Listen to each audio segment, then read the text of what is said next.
guys, it's Cassandra Williams from Educational Innovation 360. Today we're talking about coaching conversations and empowering student ownership, right? What does it take to make sure that we are working with our teachers to support them on practical evidence-based strategies, of course support our teachers, and really help them with resilience and helping them foster lifelong learning in their own students. So hopefully we'll get to dive in so you get to understand what does this take as an instructional coach to help your teacher team. So when you're working with your teachers, we have to really understand and explain to them why student ownership matters, especially in modern society. So really thinking of higher engagement, just understanding, deeper understanding, and really being prepared for the future skills that they will need to have.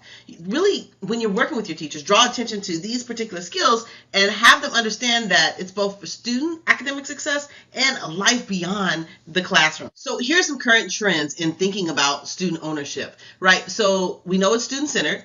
We have to realize, and you have to explain the shift in kind of inquiry learning, inquiry-driven classrooms, prioritizing student voice, getting students excited, interested in. We're talking about technology integration. I love if we think more about SAMR, substitution, like what stage you're in, how do we backwards plan? And what does it take to think about, highlighting AI-powered tools for formative assessments, give student kind of personalized feedback, thinking about what does progress monitoring look like? And then finally, thinking of how do we redesign our spaces, how our spaces are flexible, there's collaborative zones where we're working and promoting problem solving and creativity. This could be for teachers as well as coaches, right? Thinking about what are the strategies that we're using? How are we fostering a learning community? What are we doing to encourage collaboration? What are the structured opportunities that we have for intense knowledge exchange, right? Thinking of how do students feel? Are they safe in their classrooms? We know peer collaboration. Are they safe? Do they understand? Are they willing to take risk in your classroom? What does it take for teachers to lower the effective barrier to where students can take risk without ridicule?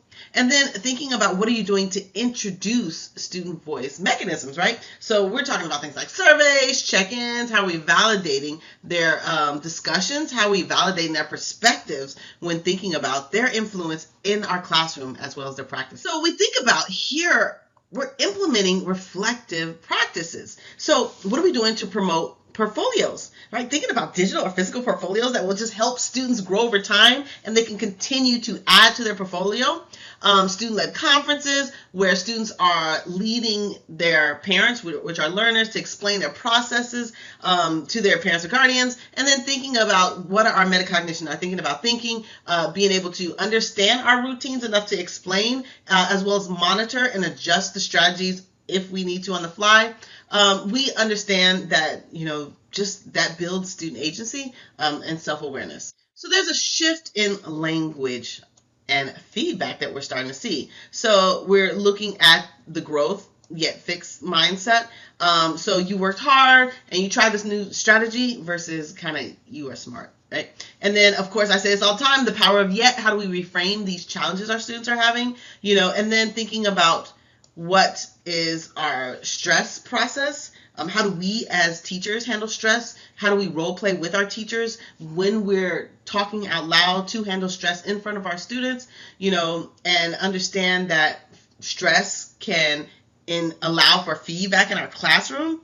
And that is okay, right? Thinking about what that looks like. And then how do we encourage self-assessments, and then how do we do that in front of the kids, and then being able to allow for these self-assessments and understand that it's not just the outcome, and encourage students to kind of promote that self-awareness in the classroom. So yes, this still works. Thinking about promoting gradual release, continue to do it in the gradual release, the I do, explain the gradual release, I do, we do, you do it, and then we'll do it together, you do it alone. We're, as coaches, always emphasizing how teachers can recognize when students are ready for independence and be able to mark what that looks like. And so really thinking about the coach's role in helping teachers to build comfort with stepping back. And so understanding that I do, we do, you do together, you do it alone, and being able to do that with your teachers as well. Fifth strategy is talking about emphasizing the process over product. This is something I see in a lot of classrooms.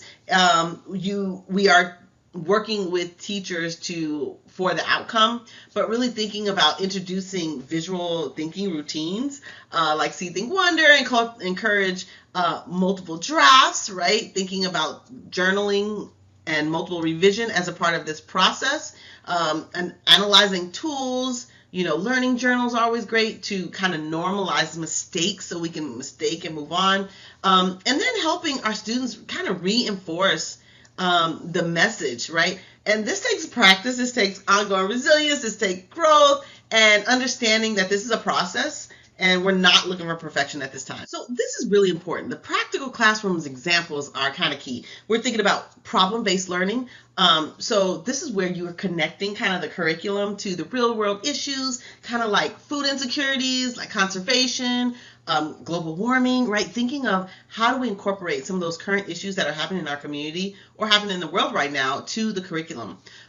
We have our student-led conferences, which, thinking of elementary students presenting their growth to their parents. And what does that look like? Maybe it's data forms, data check sheets, whatever it takes, right? And then last but not least, thinking of what are our choice boards? How do we highlight different options that are students-led, that continue to leverage their strengths, because we want to stress to our students and our teachers on how these strategies make ownerships visual in practice. All right, what is your role as an instructional coach? I like to say you are the bridge. You are the bridge between research and classroom practices. So really thinking about what are you doing to encourage your modeling your growth mindset, model all the way, right? Whether it's role playing, reflective practice in your coaching relationship. I want to remind you as instructional coaches to not only celebrate wins, but celebrate every piece, whether it's the relationship, the student growth, student progress. All small steps are wonderful. I encourage you to focus on one strategy at a time with teachers, stress the value of course, co-planning, and get in early adopters so that way you can kind of have some wins under your belt. Encourage documenting, right? What is the impact and how do you build momentum? And then I want you to have this journey, but have our teachers, and I want you to own this journey, and think about your results are transforming your students into just confident, resilient learners. So I hope these tips help for you instructional coaches. I will talk to you later. If you need more, DM me. Talk to you later. Bye.